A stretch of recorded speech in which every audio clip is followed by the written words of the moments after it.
Olá, estamos aqui para o nosso 6º episódio do podcast Alma Delas. E hoje a gente trouxe uma convidada que eu acho que vai falar de um assunto que é do interesse de muita gente, eu tô né? cheio de dúvida aqui. Eu acabei descobrindo cada coisa. Nossa. Pois Vai é. ser bom. A gente descobriu várias coisas e agora vocês vão descobrir também. Então, Sabrina, conta pra gente quem é você? Seja muito bem-vinda. Obrigada, um prazer enorme estar aqui, um prestígio. E, bem, quem é Sabrina, né? Sabrina é do interior, vim cair de paraquedas aqui na capital para estudar, formei medicina em 2009, dezembro de 2009, e o que me levou para a medicina foi o esporte. E no interior eu tinha uma professora de balé, que era médica também. É a mesma sua? É a mesma. Que incrível! E ela, Criou na vários verdade, ela médicos. até foi um pouco contra, né? Não, mas você vai fazer medicina. Então eu falei, vou. Mas eu tinha muita cabeça de ser médica por conta do esporte. Então, porque eu vivia muito próxima à saúde. Não tem absolutamente ninguém médico na minha família, ninguém da área de saúde. E entrei na faculdade por conta de uma fala dessa médica, dessa professora, que ela falava assim, você tem que trabalhar para as pessoas não precisarem do hospital. Trabalhe com prevenção. Então, eu já entrei na faculdade com uma cabeça muito preventiva. E... Que é raro, né? É, com Porque certeza. a minha formação, inclusive, foi doença. Não, a minha formação foi assim. Porém, a minha cabeça era como que eu posso trabalhar com prevenção? Como que eu vou colocar esse paciente para não adoecer? E aí, só que na faculdade, eu não conhecia, não tive contato nenhum com a nutrologia em si. Mas eu fiz medicina do trabalho, que é uma área, né, mais preventiva também. E dentro da medicina do trabalho, eu comecei a ficar incomodada de não dar assistência para os casos de doenças crônicas. Então, eu detectava o problema, mas eu não era a médica que ia ajudar a pessoa a resolver aquele problema. Você se sentia limitada ali. Me sentia extremamente limitada. Então, eu já dei inaptidão N vezes por sobrepeso, por exemplo. E resolvi, então, não podia fazer... trabalhar Em determinadas funções tinha um peso limitado, porque eram funções de risco. Então, trabalho em altura, espaço confinado, operador de ponte rolante, o peso limitava algumas atividades. E aí eu fiz a pós de nutrologia em 2015, em 2016 eu entrei para a especialização do Felício Roxo. 2 anos depois eu já tinha terminado, tirei o título. E aí eu brinco que a nutrologia ela me engoliu. Porque ela tomou conta de toda a minha carga horária, todas as minhas formações, né? Porque aí eu fui para o mestrado, fui dar aula. Então, hoje eu estou bem focada na nutrologia mesmo, em consultório e com ensino, né? Trabalhando com ensino. E, bom, essa é a Sabrina médica, né? Profissional. A Sabrina fora da medicina. Eu sou mãe de 2, tenho um casal de filhos, Camila de 6, o Léo de 5. E sou casada há 16 anos, mas o meu namorado é há 30 anos já. Meu relacionamento tem 30 anos. Uma particularidade. Então foi antes da medicina. Foi no colégio. Vocês dois resolveram ser médicos juntos. Por um acaso. Nem foi por influência um do outro, não. Foi por um acaso. Que legal. E sou, assim, mais família, meus programas, meu lazer, tudo mais em torno de família mesmo. Adoro acompanhar esportes e tudo. Hoje eu tenho menos disponibilidade para algumas coisas, mas meu lazer está muito em torno disso, né? Em torno de família, Como é que você consegue conciliar isso tudo? 2 filhos... Consultório, Tô tentando ainda. É aquela história, né? Às vezes dá, às vezes não. Porque cada fase... Hoje eu estava conversando com uma paciente no consultório que tem filhos menores, 1 ano. E ela falou, porque depois que for para a escola fica mais fácil. Eu falei, olha, repense isso, porque vai ter a agenda da escola para você cumprir. Então, tem atividade na escola, tem o para casa, então, cada fase é um tem desafio, uma demanda, né? Tem que equilibrar as bolinhas, né? Sim, e eu tenho uma terapeuta que me ajuda muito nisso, né? Para a gente tentar não ficar tão no automático, porque... como médica, assim, eu me cobro muito com relação a estar atualizado, estudar e estar presente para o meu paciente no consultório, mas eu também quero estar presente na minha casa, na minha família. Então, realmente não é fácil.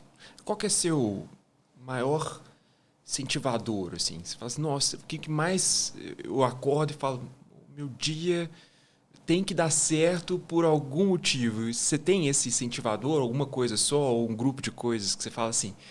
Você entendeu a minha pergunta? Assim, Um propósito. eu gosto muito do que eu faço. Então, eu faço algo que, mesmo nos meus dias ruins, sei lá, uma TPM, um dia mais cansado, uma noite mal dormida, eu lido com o consultório com muita alegria. Eu realmente levo a minha essência, eu me entrego 100% para os pacientes em cada consulta. E depois que você tem filho, é muito difícil não falar que você não vive por eles. Com certeza. Então, eu penso nos meus, eu acordo já, aquela alegria, aqueles meninos dentro de casa. E, assim, meu parceiro, né, de vida, que é o meu marido, ele é também uma grande inspiração e um estímulo para mim. Família, então. Família mesmo. Isso é o principal desafio na nutrologia. Qual que é a coisa mais difícil assim, que você enxerga na sua profissão?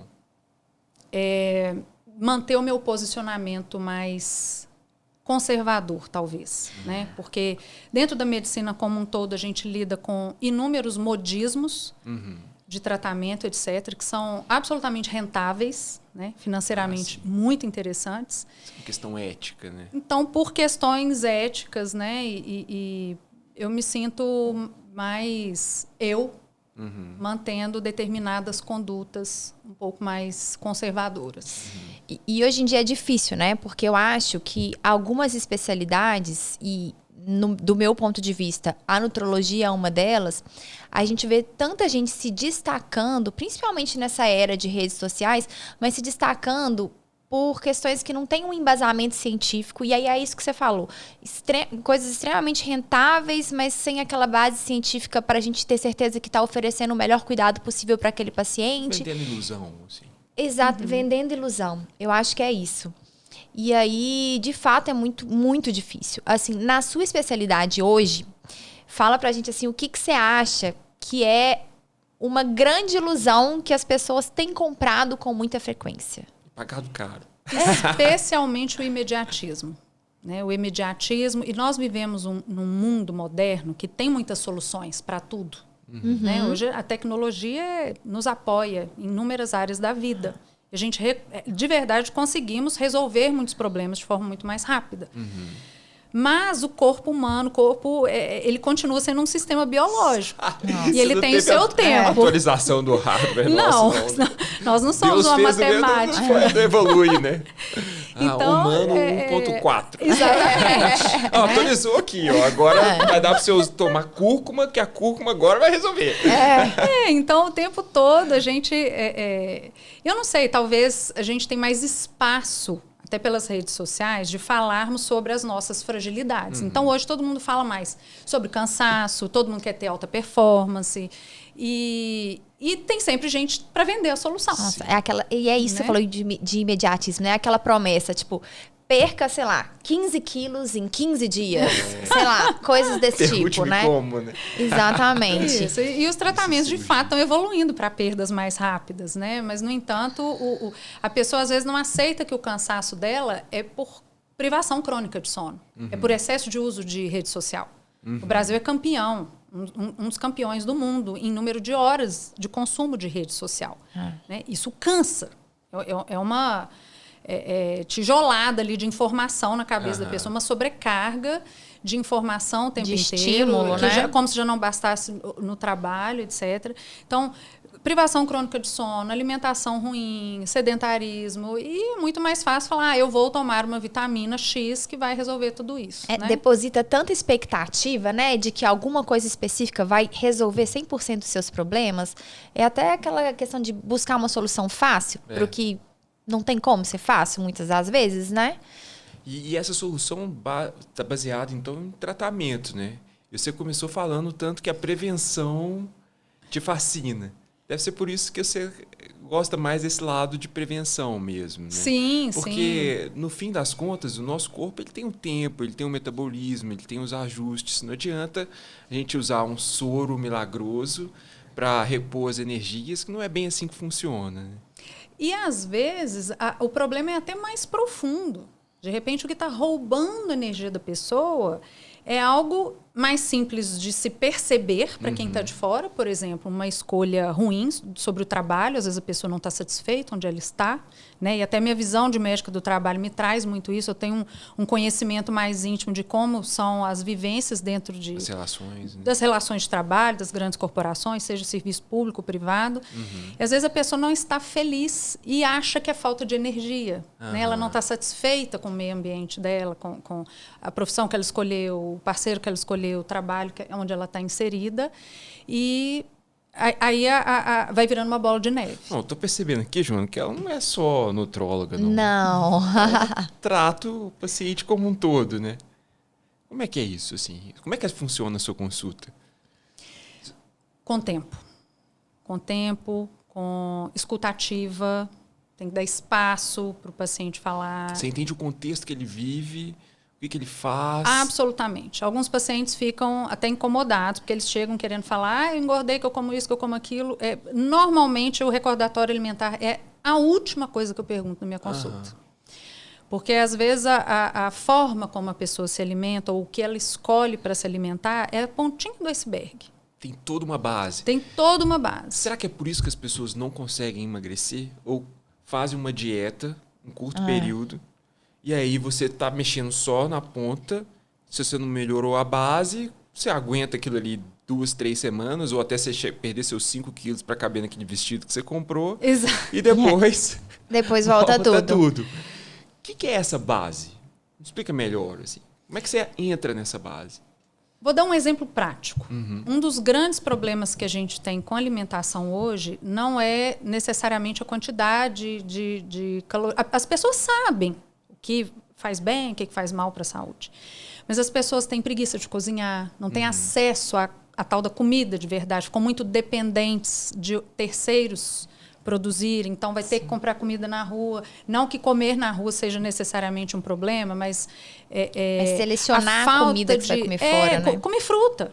Né? Eu tenho quantas pacientes que moram sozinhas, por exemplo. Eu não como fruta, não faço salada na minha casa, porque não tem com quem compartilhar, perde rápido. Então, habilidades na cozinha, né? Não saber cozinhar. Chegar no supermercado e, às vezes, não saber o que comprar.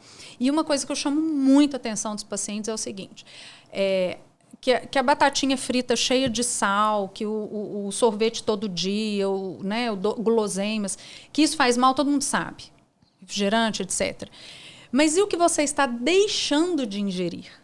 E isso pode, inclusive, estar roubando ainda mais a sua energia. Causando porque algum déficit de alguma... você não está ingerindo proteína de maneira adequada, você não está ingerindo frutas, hortaliças, né, vegetais, castanhas. E quando você vai olhar na lista do que mais mata, é o consumo de quê, afinal? Né? Então, a gente tem lá o Global Burden of Disease mostrando, categorizando quais aqueles problemas alimentares que estão mais relacionados com mortalidade. E qual é? Então, às vezes, não é retirar necessariamente alguma coisa, mas incluir fruta. Então, não incluir... quando você aumenta o consumo de frutas e vegetais, castanhas, né, gordura boa, você diminui a mortalidade. Numa dessas, no topo da lista está a carne processada. Né? Então, a carne processada é pior que o refrigerante. Dependendo da estatística. Carne processada é tipo salsicha? Sim, salsicha, salame, presunto. Essas carnes que têm muitos aditivos, muito sal, pelo processo de produção delas mesmo. E aí eu tento focar nisso, porque se uma pessoa consome comida de verdade, proteína ali nos horários que tem que ingerir, né? Fazer essa distribuição, ingerir frutas e vegetais, vai sobrando menos espaço para aquele consumo do que faz mal. Eu já escutei, inclusive no Instagram, um nutrólogo falando assim, que fruta, se você quer emagrecer, você não pode comer fruta, porque fruta é muito calórico. E aí, assim, as pessoas confundem, porque elas pensam assim, então se eu quero emagrecer, eu vou diminuir simplesmente a minha ingestão de calorias. E não é bem assim que funciona, né? Não é matemática. Não é uma questão de calorias e muito menos retirar um grupo alimentar tão importante quanto as frutas e vegetais, né? Mas até porque eu nunca vi nenhum gordo falar assim. Gordo só como feio, fruta. Só como fruta. Exatamente. Não, eu sou sim, porque eu só como fruta, não. Se for tomar suco de caixinha, pode ser que seja um problema, mas não a fruta em si. Entra no processamento que você disse também. Isso, né? entra no processamento, né? Nos aditivos, etc. Mas o ganho e a perda de peso não é matemática. Não é algo matemático, embora a gente tenha que fazer. E é necessário existir um déficit calórico para que a pessoa perca o excesso de gordura, né? Então, a obesidade é o quê? Uma doença caracterizada pelo excesso de gordura que gera dano à saúde. E, inclusive, isso a gente tem que entender de paciente para paciente. Esse excesso de gordura aqui está depositado onde? Está na periferia? Subcutâneo, né? Está no subcutâneo ou está visceral? Porque se for visceral, o problema, a repercussão metabólica é pior, né? Visceral é dentro dos órgãos, no fígado, entre as alças intestinais. Isso, né? Ou seja, a gordura está onde ela não deveria estar, né? E com isso, você começa a se preocupar com aquele excesso, porque o excesso de gordura que nos preocupa clinicamente, do ponto de vista médico, não é o mesmo excesso de gordura que preocupa as pessoas do ponto de vista estético, né? São coisas diferentes. Sensacional. Exatamente. Então, a gente tenta tratar, né, o excesso de gordura que gera dano à saúde, que é a definição de obesidade do OMS. E se você tratar só como déficit calórico, você não vai conseguir ter esse controle, por exemplo? Não necessariamente. Você tem que entender todo o contexto, o funcionamento da pessoa, porque a lista de agentes etiológicos, né? Ou seja, aqueles agentes que estão relacionados com a origem da obesidade, ela é imensa. Né? Pode ter a ver com sua vida intrauterina, né? Com o local onde você vive, poluição. Então, polimorfismo genético, diversos. E a forma como a pessoa vai responder à restrição calórica e ao aumento de exercício é muito variável entre as pessoas.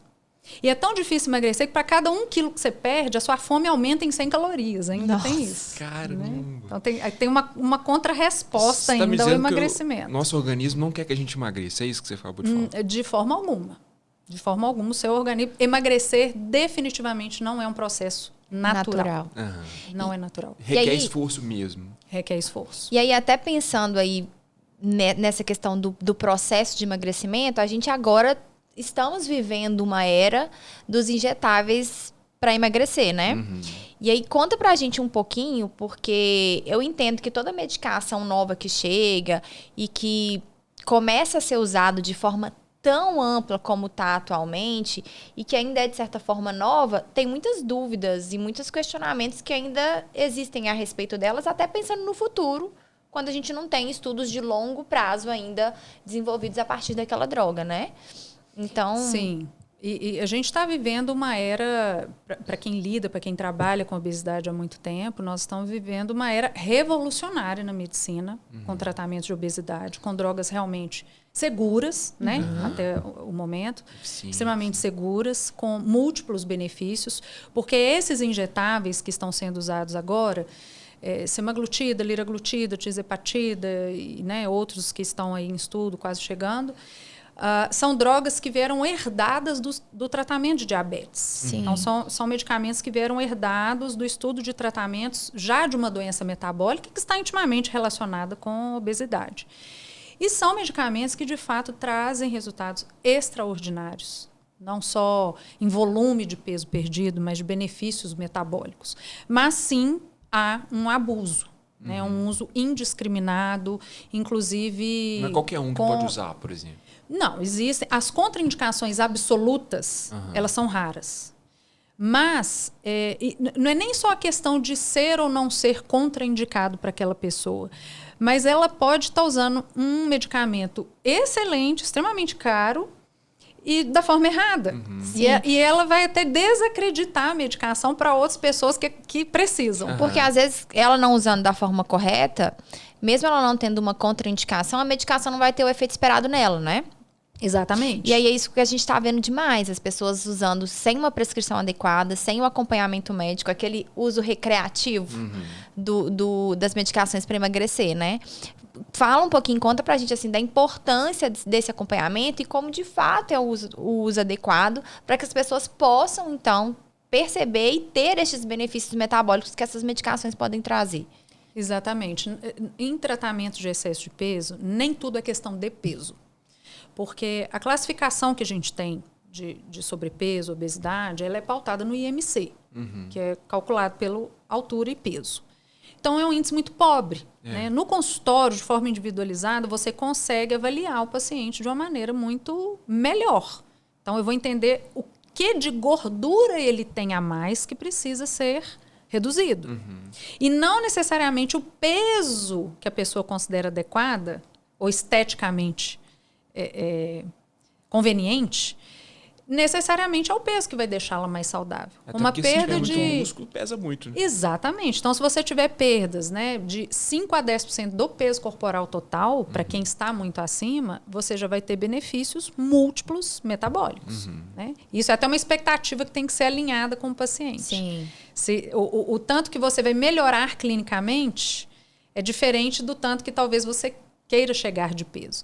Então, e se a pessoa está sozinha, usando o medicamento sozinho, só preocupada com o peso, pode ser que o peso que ela está perdendo seja massa muscular. Nossa. E aí entra um grande problema. É pior, né? Muito pior. Porque a massa muscular, a gente fala que é a nossa poupança de saúde. A nossa reserva de longevidade de saúde é a massa muscular. E há até uma questão que tem sido colocada, o pessoal tem emagrecido muito rápido com as medicações, está perdendo massa muscular. Se foi feito de forma sem acompanhamento, isso vai acontecer mesmo. Né? A pessoa vai usar de qualquer maneira, vai ter uma perda excessiva de massa muscular. Por outro lado, a gente tem uma redução, sim, de massa muscular, mas é como se, a grosso modo, o músculo estivesse emagrecendo também. Porque para quem está muito acima do peso, essa gordura que vai para onde não deveria, para as vísceras, ela também ocupa lugar no músculo. Então, o músculo também perde esse excesso de gordura, que a gente chama de mioesteatose. E isso vai melhorar esse músculo metabolicamente. Né? Então, às vezes, o que a gente vê ali de perda de massa muscular não é necessariamente um problema. Mas, é claro, que a gente só vai saber se está dentro do padrão, se está sendo bom ou não, se você acompanhar o paciente.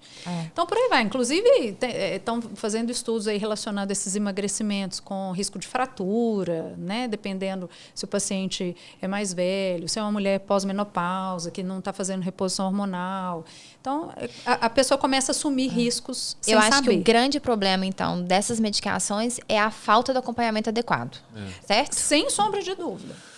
Exemplo, IMC, que é o índice de massa corporal, dentro da normalidade, mas esteticamente eu tenho uma gordurinha localizada, quero fazer o uso desses injetáveis. Eu posso? Esse é um grande desafio de consultório. A gente tratar a indicação clínica, on-label, com o desejo social de emagrecer. E eu acho que a gente tem espaço para tudo ali, porque se é algo que está incomodando a pessoa, de alguma forma eu tenho que ajudá-la. Né? Talvez o uso dessa medicação especificamente não seja o melhor caminho, mas você tem que observar o comportamento alimentar da pessoa, porque a gente tem que ir um pouco além. O IMC nós já entendemos que ele não é um índice suficientemente bom para a gente, embora na bula a indicação da medicação seja pautada pelo IMC, no consultório você tem condição de fazer uma avaliação melhor. E, de fato, a pessoa pode ter um IMC normal, estar incomodada esteticamente e ter um excesso de gordura que esteja. É um dislipidêmico, é uma pessoa que já está cursando ali com algum problema metabólico e não sabe. Então, acho que é pertinente, sim, pensar no tratamento medicamentoso. Mas a gente tem que observar muito isso, né? Até que ponto, o que esse paciente está esperando desse tratamento. E, às vezes, essa sensação, você que lida muito com essa parte estética das mulheres, né, Gustavo? Às vezes, a questão não é um excesso de gordura, é falta de massa muscular. E aí, uma tentativa de emagrecer vai ser mais deletério ainda. Porque se ela já não está ganhando massa muscular naquele momento, se ela fica tentando emagrecer, fazendo restrições calóricas, fazendo restrições de carboidratos, ela vai perder ainda mais massa muscular. E a sensação, a proporção de gordura vai ser maior, não necessariamente com um excesso de gordura que tem que ser perdido. E dependendo do tanto, eu vou mandar aí para você. Mas aí, assim, essa paciente, então, ela te procurou dentro do peso, mas com essa gordurinha localizada e queria usar o medicamento, você avaliou, achou que era pertinente ela usar com o seu acompanhamento, até para ela não perder tanta massa muscular. Perdeu, ficou com o corpo legal. Pronto, suspendeu o medicamento. E aí? Essa é a pergunta de milhões, né? Para quem todo mundo que começa a usar a medicação tem essa ansiedade. Em casos de excesso de peso, em diagnósticos de obesidade, teoricamente o uso é para o longo prazo. Porque é uma doença crônica, é isso? É uma doença crônica. E recidivante. E eu acho que essa é outra visão que os pacientes não têm, né? De que é uma medicação teoricamente crônica, que ela vai usar ali, igual o paciente hipertenso usa uma medicação para pressão para o resto da vida, aquela paciente que tem uma doença crônica, que é a obesidade, provavelmente vai usar essa medicação aí para o médio e longo prazo também, né? Para não dizer o resto da vida. O uso, então, é para o resto da vida. Teoricamente, sim. Ou então, se o paciente consegue organizar a vida dele, os hábitos dele, de tal forma que ele se sente seguro e o médico ali dando suporte para tentar manter aquele peso sem medicação, a gente pode, não tem um protocolo, uma diretriz, uma forma específica de se suspender esse medicamento. Né? A gente vê, cada um tenta de um jeito, vamos fazer o desmame, vamos colocar doses menores, vamos espaçar as doses, mas na verdade o que conta é o que a pessoa aprendeu com o processo de emagrecimento. Né? Então, aquele aprendizado de como que eu vou me alimentar, que tanto que eu vou dormir. E assim, se a pessoa parar, eu não quero tomar um medicamento mais, eu resolvi parar, eu já estou no peso que eu quero. E ela consegue manter aquele peso por um tempo. Daí a pouco acontece algo na vida dela que a desestabiliza de alguma forma e ela volta a ganhar peso, também não há problema em se retomar a medicação. Mas, via de regra, uma pessoa com excesso de peso, ela tem que tratar o resto da vida. Ou seja, o medicamento é um pedacinho só, né? É um pedacinho. Por isso que você gasta tanto tempo numa consulta, porque você tem que avaliar todo o background, tudo que está por trás. Todos os pilares ali da vida daquele paciente, né? Para poder entender, de fato, as razões pelas quais ele é uma pessoa obesa e como a gente pode tentar, com alterações no estilo de vida daquela pessoa mesmo, melhorar algumas coisas para tentar, talvez, diminuir dose ou espaçar a medicação, ou até entender, porque a medicação ela vai atuar no metabolismo da paciente. Se é uma paciente que a base da obesidade dele é uma alteração metabólica, ela vai precisar da medicação de fato para sempre, né? Isso é uma questão interessante, porque as pessoas, depois de um tempo do uso do medicamento, ele deixa de ter o mesmo efeito. Ele perde a intensidade de efeito. Você tem que ir aumentando a dose, teoricamente. Tem que aumentar a dose, mas mesmo depois de um tempo, numa determinada dose, a pessoa tende a ficar mais tolerante aos efeitos da medicação. E isso não tem a ver com efeito adverso. Tem gente que fala assim, eu não estou com náusea, eu não estou passando mal, então não está fazendo efeito. Não é isso. O efeito adverso em nada tem a ver com o efeito terapêutico. Mas se a pessoa, no início do tratamento, é muito comum que o apetite seja mais afetado. Então, no começo, a pessoa sente muito aquela falta de apetite. E com o tempo isso vai melhorando, vai amenizando. A gente vai se adaptando a tudo nessa vida, né? E seu organismo também se adapta àquela nova realidade metabólica com o uso da medicação, né? Só que o remédio, ele não age só no apetite em si. Ele transforma a maneira como o seu corpo processa o que você come. Então, a forma, né? A diminuição da velocidade de esvaziamento do estômago, questões metabólicas, agora com a tirzepatida, por exemplo, uma ação um pouco mais lipolítica, né? Então, a forma como o organismo vai processar o que você come e armazenar, ela modifica. Sabrina, como cirurgião, eu tenho uma pergunta polêmica. Você acha que esses medicamentos, na velocidade que eles estão avançando, vai acabar com a cirurgia bariátrica? Acabar não. Até porque algumas pessoas não toleram o medicamento. Né? Mas, avaliando bem friamente a questão custo, hoje a cirurgia bariátrica ela tem uma posição talvez mais social. Né? Porque o custo da bariátrica é muito menor do que o custo do tratamento medicamentoso. E pensando nessas ações que tem em relação à melhora do metabolismo, a cirurgia bariátrica em si, ela não melhora o metabolismo. Na verdade, você tem até síndromes desabsortivas por um tempo, você tem que fazer reposição de algumas vitaminas, dependendo de qual técnica, Sim, claro. Até que a cirurgia bariátrica, ela até tem uma melhora metabólica também. Que, inclusive, a gente fala que a cirurgia bariátrica ela deixou um legado. Nós aprendemos muito sobre o GLP-1 e o GIP com a cirurgia bariátrica. Porque a cirurgia bariátrica otimiza a liberação dos nossos hormônios intestinais, né? Porque esses remédios são análogos desses hormônios, são semelhantes. Mas é tudo isso que você falou. À custa de quê? A pessoa está provocando uma desnutrição voluntariamente. Né? Então, você vai repor vitaminas o resto da sua vida. A perda de massa muscular é porque você se torna mais incompetente também em processar a proteína. Então, a perda de massa muscular é muito intensa e muito mais intensa que com a medicação, sem sombra de dúvidas. Né? Então, é como se o efeito adverso da cirurgia bariátrica fosse perene. Né? Entendi. E aí, o Gustavo falou uma coisa como cirurgião, e agora eu quero trazer uma coisa como ginecologista. Porque a gente viu também, assim, aí agora falando o que eu imagino que a maior parte dos pacientes que estão fazendo uso dessa medicação devam ser mulheres, né? Que acabam sendo as pessoas mais preocupadas ali com a questão estética mesmo, da obesidade e tudo mais. E aí, a gente fala de mulheres muitas vezes em idade fértil. E aí a gente está falando de mulheres que tomam outras medicações e que fazem uso aí de contraceptivos, né? E aí eu acho importante a gente alertar as pessoas dos efeitos que possivelmente essas medicações têm na interação com outros remédios, inclusive os anticoncepcionais orais. Sim, a gente já sabe, né? A tisepatida, inclusive, foi feito um alerta, né, por várias agências regulatórias a respeito disso. Então, quem estiver usando essa medicação, obrigatoriamente tem que usar outro método contraceptivo. Sabrina, que não seja o oral. Joana, tenho certeza que poucas pessoas sabem disso. E é muito importante, porque a gente está falando então, de uma paciente que pode cortar o efeito do anticoncepcional? Diminuir a eficácia. Vai reduzir a eficácia. Dos anticoncepcionais orais, assim. Então, né, as pacientes que estão em uso dessas medicações, é interessante que façam uso de outros métodos contraceptivos, sejam os DIUs, tanto hormonal quanto não hormonal, Implanon, né, que é o implante hormonal de contracepção.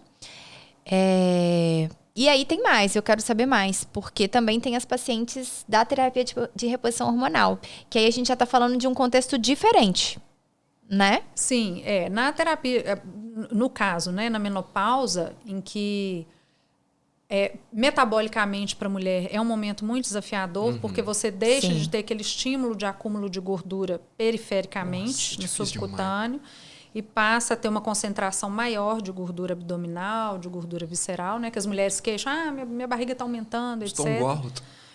Exatamente. E, de fato, é uma queixa legítima, porque do ponto de vista hormonal, a coisa muda. E, então, esses medicamentos podem, sim, ajudar muito. E não há uma contraindicação, pelo contrário. Se você está bem estabelecida do ponto de vista de reposição hormonal, se for o seu caso, e ainda, né, converge com um tratamento desse, os resultados tendem a ser melhores. Exatamente. E aí, no caso, é importante falar também que para essas pacientes é interessante que a gente use a terapia de reposição hormonal transcutânea, né? Porque aí a gente não vai ter essa interferência de absorção, de metabolismo da medicação, né? Porque é só oral. Então, o é oral. O problema é com a medicação oral. O anticoncepcional oral mesmo. E acaba que a terapia de reposição hormonal a mais segura que a gente tem hoje é a transcutânea, né? Ainda existem as terapias de reposição hormonais orais, ainda tem aquelas pacientes que a gente acaba que usam esse tipo, mas na prática, hoje em dia, a gente tem uma segurança maior com a transcutânea. Na minha prática, especificamente, é a que eu tento dar preferência sempre. E é mais seguro. E é mais seguro, exatamente. Tanto do ponto de vista dessas medicações, quanto outras questões que aí fica para um próximo podcast. Dá para render mais um podcast inteiro. Né? Mas me conta, Sabrina, assim, tô acima do meu peso. Qual que é a primeira conduta que eu tenho que ter para mudar minha vida? Quero mudar de vida. Tô acima do peso, tô insatisfeito com o meu corpo, eu olho pro espelho, não tô feliz. Que é a primeira coisa que eu tenho que fazer? Assim, como é que eu vou sair desse sofá aqui que eu tô escutando você falar? E acho que aí, do ponto de vista tanto estético, igual o Gustavo tá falando, mas também de saúde. Tipo assim, eu não tô satisfeita quando eu me olho no espelho e tô sentindo aquela necessidade de me sentir mais saudável também, né? Porque eu acho que às vezes as coisas vêm juntas. Às vezes o estético estimula mais, mas ela começa a perceber ali nesse caminho de buscar a estética o quanto melhora o metabolismo, melhora a vida, isso, né? A parte da saúde ali vai fazer diferença. Eu acho que eu entendi bem a pergunta do Gustavo. Conta pra gente aí os pilares, o que essa pessoa tem que mudar na vida dela pra ela de fato alcançar esses resultados?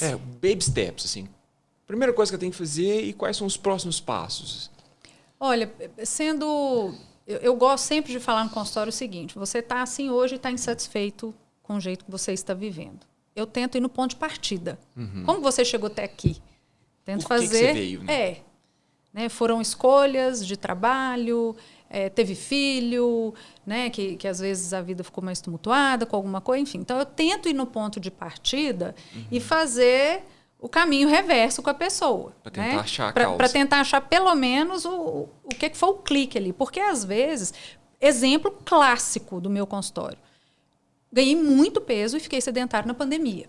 Né? Então, quando você consegue encontrar um marco ali de um problema que realmente colocou a pessoa naquela situação de sedentarismo, de não conseguir se organizar mais para a saúde, fica, de certa forma, mais fácil da gente tentar reverter. Né? Mas, assim, digamos que a gente não encontre aquela pessoa que, né, às vezes, não consegue elaborar muito bem qual foi esse momento, esse divisor de águas. Mas aquela obesidade que meio que acompanhou aquela pessoa a vida toda, né? Isso, exatamente. Nós temos uma cultura muito do fazer 880, né? Então, ou eu sou um sedentário, ou eu sou aquela pessoa que acorda 5 horas da manhã todo dia e vou para academia. Né? Então, sair do zero. Gustavo, eu sempre falo isso. Vamos sair do zero. Eu não como fruta nenhuma, eu detesto comer fruta. Vamos comer uma maçã por dia. Eu não faço exercício. Na hora do seu almoço, você vai dar uma volta no quarteirão, né? Às vezes as pessoas saem do trabalho, vão almoçar fora. Você vai dar uma volta a mais no quarteirão. Tem que ter um ponto de partida para alguma coisa. Aquilo ali vai te emagrecer de imediato? Não. Mas vai começar a mudar alguma coisa em você. Vai te gerar um hábito, né? Vai te gerar. Então, a gente vai tentando ver dos seus hábitos que não estejam legais naquele momento, quais estão interferindo mais no seu peso e no seu bem-estar, e a gente vai mudando aos poucos. Pode ser, eu tenho paciente que eu já quase recomendei que não fizesse atividade física. Porque a atividade física que ele fazia era 5 horas da manhã, ele dormia meia-noite. Eu falei, você não está precisando de muito exercício físico agora, você está precisando dormir. Você está precisando de descansar. Dormir é importante. Vamos tanto quanto a atividade física. O peso do sono, ele é igual ao exercício físico na saúde. Quantas horas? Existe esse padrão, assim? Para adultos, a média de 7 a 9 horas por noite. Então, às vezes, a pessoa acha isso, que o problema todo está na alimentação, ou que o problema todo está no sedentarismo, e pode estar no sono. Pode estar... a gente já sabe, né, a prevalência de obesidade, em depressão, então existem problemas psiquiátricos, ainda tem isso, né? Hoje toma-se muita medicação psiquiátrica e alguns medicamentos podem cursar com aumento de peso. E aí, dependendo, não adianta a pessoa querer mudar a vida radicalmente, a gente tem que, aos poucos mesmo, ver quais ferramentas que vão auxiliar. A gente tem que ir buscando um equilíbrio, né? E isso às vezes é muito difícil com o tanto de demandas que a gente tem no dia a dia. Então não adianta você só comer bem, não dormir bem e não fazer atividade física. Não adianta você fazer um tanto de atividade física, comer super mal e não dormir bem. Então a gente tem que ir buscando ali, de fato, organizar a nossa vida de certa forma que a gente consiga melhorar mesmo os nossos hábitos de vida, mas não só focado em uma única parte, né?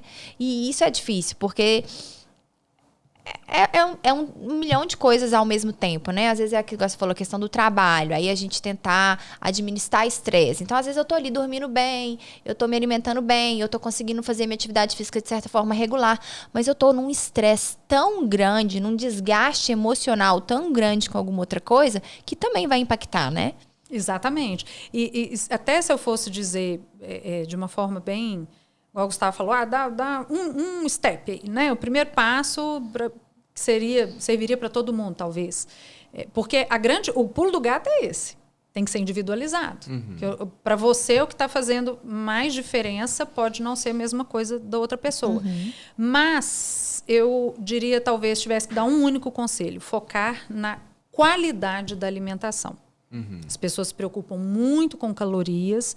Então, se de tudo você não estiver conseguindo organizar nada na sua vida, nem sono, nem exercício, nada, foca na qualidade alimentar. Porque tem um ponto importante nisso aí, que cada vez mais estão surgindo estudos e conhecimento da medicina, com a saúde intestinal. Então, a microbiota intestinal conta muito. E aí a qualidade alimentar é fundamental. Por isso que eu falo, se a pessoa não come fruta, não come vegetal, Antes, às vezes, de cortar a sobremesa dela, eu estou preocupada em incluir uma fruta. Entendi. Né? Incluir algo. Tomar água, gente. As pessoas queixam de cansaço e sonolência. Querem tomar. Aí toma cafeína, ajuda a desidratar um pouco mais. Desidratação, às vezes. Né? Sabe uma coisa, e Joana, uma coisa interessante? Quando você precisa de mudar de hábito, porque aí você precisa de mudar de vida, você precisa de tomar várias atitudes, igual você mesmo disse, de equilíbrio, são coisas difíceis de se equilibrar todas. Mas o nosso cérebro, ele tem é como se ele tivesse um limite de energia que ele consegue por vez. Então você tem como se fosse assim, você tem uma quantidade de esforço que você consegue usar. Você não consegue usar o seu esforço para tudo, não tem jeito. Mas, depois que você usa esse esforço para algo, e esse algo vira seu, vira hábito, vira rotina, você não precisa mais de fazer esforço. Então, assim, eu achei interessante essa colocação sua, porque quem está lá tentando emagrecer, escolhe uma coisa primeiro. Sim, eu escolheria consultar com a Sabrina. Eu iria ao médico. Mas, enfim, primeiro passo, comida de qualidade. E aí você começa a comer... Antes você não gosta, então o seu esforço de força de vontade ali está em cima da sua alimentação. Sim. Depois que você mudou a sua comida, você começa a comer fruta, tirar os processados aos poucos, você comeu bem, aquilo ali vira tão automático para você que deixou de fazer esforço. Não é esforço mais. Tanto é que assim... hábito. Depois que vira hábito, você não tem esforço mais. Às vezes a gente vê a pessoa e fala assim, nossa, como essa pessoa é disciplinada. Ela acorda cedo, dorme cedo, acorda cedo, faz atividade física todo dia. Tem que ter um esforço gigantesco para fazer isso. Não tem. Porque depois que vira hábito, você não precisa de esforçar mais. Você gastou sua força naquilo. Exatamente. Então, assim, pelo que eu estou entendendo, a primeira coisa que a gente tem que fazer é alimentação.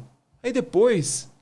você começa a focar em virar hábito outras questões. Por exemplo, fazer atividade física regular, porque a alimentação ela é mais importante do que a atividade física para perda de peso. Sim, né? Claro sim. que para saúde, ganho muscular, aí é outra questão.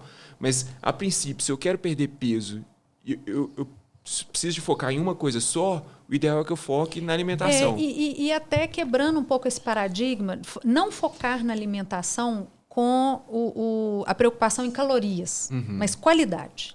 A qualidade alimentar. Ficar pesando tudo e falando, eu estou comendo tantas calorias. Tem até aplicativo que mostra quantas calorias tem. Sim, sim. É claro que para alguns casos, tem pacientes que já estão naquela fase ali mais de ajuste fino. Às vezes é uma pessoa que quer um resultado diferente de performance em academia. Se for um atleta, então nem se fala, né? Ele vai ter que ter um controle muito mais rígido. Não é para a maioria, né? Mas dificilmente alguém que se alimenta com bases mais naturais, seguindo, por exemplo, uma dieta mediterrânea, né? Ela vai ultrapassar muito as quantidades, as calorias. Só se exagerar no vinho, né? Mas aí eu acho também que entra numa outra questão que a gente já até falou em outros episódios nossos, assim, né? Que eu acho que, às vezes, as pessoas elas têm que... Para começar nessas mudanças de estilo de vida, de hábitos, elas têm que colocar metas que sejam plausíveis. Aí vou dar aqui um exemplo de atividade física. Não dá para eu falar, vou começar a correr e querer correr uma maratona no dia que eu inventei que eu vou começar a correr. Eu vou começar a correr, então o meu primeiro objetivo vou correr 2 quilômetros. Beleza, tô correndo 2 quilômetros. Às vezes vai andar, né? Às vezes você andar. Tô correndo 2 quilômetros tranquilamente, vou passar para 5. Meu 5 tá ok, então vou pra 10. E aí eu acho que é tão frustrante quando as pessoas colocam as metas delas lá no alto e não conseguem atingir. E aí elas acabam desistindo, chuta o balde da alimentação, da atividade física, de equilibrar as coisas. E aí entra naquele outro pilar que a gente estava falando. Passa a ser um estresse, porque ela não consegue atingir a meta que ela colocou para ela. E tem um nome para isso, Joana. Dentro de medicina do estilo de vida, a gente chama isso de trabalhar a autoeficácia. Quando a pessoa ela se sente capaz e ela vê resultado de algo que ela começa a fazer, isso vai impulsionando e motivando a fazer outras mudanças. Legal. Isso é a base. Então, são pequenas metas plausíveis, né? Então, se o meu paciente tem condição de fazer um exercício físico, que seja uma vez por semana, ele vai fazer uma vez por semana. E pronto, a sua meta é essa. Pulou, chegou nessa meta, e agora? Tem espaço para fazer mais o quê? Né? Porque é isso, a pessoa fica no 880, que é ir do 0 ao 100, e estudos mostram até que se você só sair do sedentarismo, né? Se você for do 0 ao 10, você tem muito mais benefício metabólico e redução de mortalidade do que você, a partir daí, ter um aumento de performance. Mas é por causa do imediatismo, né? A pessoa quer emagrecer rápido, né? No início. Ela fala assim, eu quero emagrecer o mais rápido possível, então eu vou correr 10 quilômetros. Aí já faz inscrição na maratona, né? Você corre? Não, mas eu vou começar. Mas já estou escrevendo aqui na volta da Pampulha. Exatamente, né? A gente... E ainda tem que pensar o seguinte, tem pacientes que realmente estão com um excesso, né, muito grande de gordura e o exercício é desconfortável para ele. E a academia é desconfortável para ele. E carregar aquele peso já é uma musculação. Né? Por isso que vai perdendo massa muscular também. É planejamento, né? Tudo passa pelo planejamento, né? E acompanhamento médico, né? Porque esse processo, principalmente hoje, acabou que a gente focou muito nessa conversa da obesidade.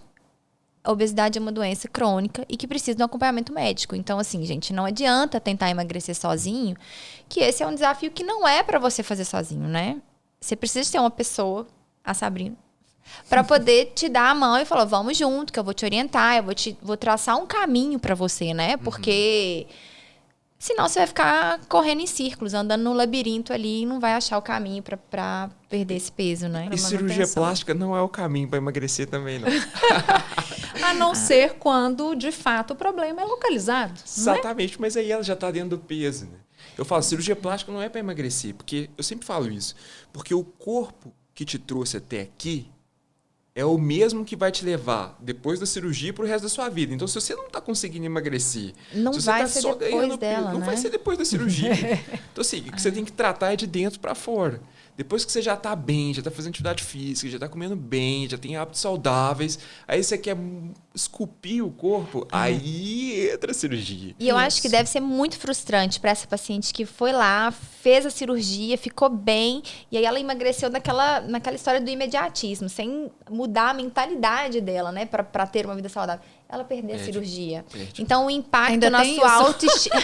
é o impacto na autoestima mesmo, também é grande, né? Então, de fato, eu acho que a cirurgia plástica ali é para fechar com chave de ouro esse processo de autoconhecimento, de entender o que te faz bem, de mudança de dentro para fora, igual você falou, né? De hábito de vida mesmo. Porque é muito comum o paciente chegar no meu consultório e falar assim, doutor, é o seguinte, já tentei de tudo, não consigo emagrecer, então eu vim aqui para fazer uma lipo. Eu falei, você veio errado, porque não é esse o caminho, né?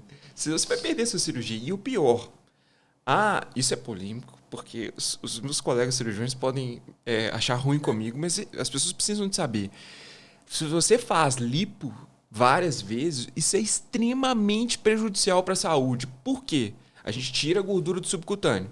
Sim. Quando você tem, agora, um superávit calórico, você está ingerindo mais caloria do que o seu corpo precisa, você vai ter que acumular, concorda? Sim. Para onde que vai essa gordura? Para os outros reservatórios que você não tirou na lipoaspiração. E se você tirou do subcutâneo, você deposita mais na gordura visceral. Vai direto pro fígado. Então, metabolicamente vai ser muito prejudicial, né? Você está acumulando gordura visceral, porque você tirou gordura do subcutâneo. Sem contar que você causa uma desproporção corporal, porque você limpa o abdômen, limpa as costas, limpa o braço. Aí, às vezes ela vai acumular na coxa, né? Rosto. Exatamente. E nessa questão, Gustavo, não dá, né? Hoje a gente fala muito mais abertamente de questões estéticas e a gente tem que estar preparado para acolher essas queixas. Grande maioria das vezes a preocupação inicial do paciente não é se ele está com colesterol alto, se ele está com gordura no fígado, é se esteticamente ele está bem ou não. Né? Então, e eu acho isso muito válido. Sim. Porque, fazendo uma analogia, a pressão alta, se a pessoa não mede, se ela não tem um sintoma, ela vai lá ficando sem tratar e sem saber que existe. E o excesso de peso incomoda a pessoa de alguma forma. Está externalizado. Então, ela tem uma motivação, né? Toda motivação está ali valendo, que leva a pessoa a buscar o tratamento, ela tem que ser acolhida. Mas também, às vezes, é difícil para a gente fazer essa divisão da pessoa que realmente quer uma estética de uma forma saudável ou se é algo que já flerta ali com o patológico. Né? Uma As certa distorções de obsessão, imagem, né? Que é o problema do abuso do uso desses medicamentos para mulheres que já estão magras. Né, que já estão com peso adequado. Então, aí começa a ter uma cobrança, a gente sabe que tem uma cobrança social, uma cobrança estética, né, muito grande, e isso começa a ficar deletério para a saúde. Sabrina, eu vou te falar que eu ficaria horas aqui conversando com você, porque eu aprendi demais. E só que já está chegando ao fim do nosso podcast. Eu queria agradecer imensamente. Acho que foi muito bom para mim, como profissional. Aprendi muito com você hoje. Muito obrigado. Bom, obrigado, que honra. Foi ótimo, foi ótimo. E para quem está escutando o podcast, olhar com mais carinho essa questão da obesidade, até para quem é da sua família. Você fala assim, isso é falta de... não quer fazer, é má vontade. E não é. Quem passa por esse processo, quem é obeso, quem já foi ou quem é agora, sabe o tanto que é difícil emagrecer. Não é uma coisa simples, não é simplesmente não comer e gastar mais. Não é. Tem toda uma questão que a Sabrina explicou para a gente, metabólica, de estresse, tem até poluição, vírus, tem um monte de coisa relacionada com essa facilidade de ganhar peso, essa dificuldade de perder peso.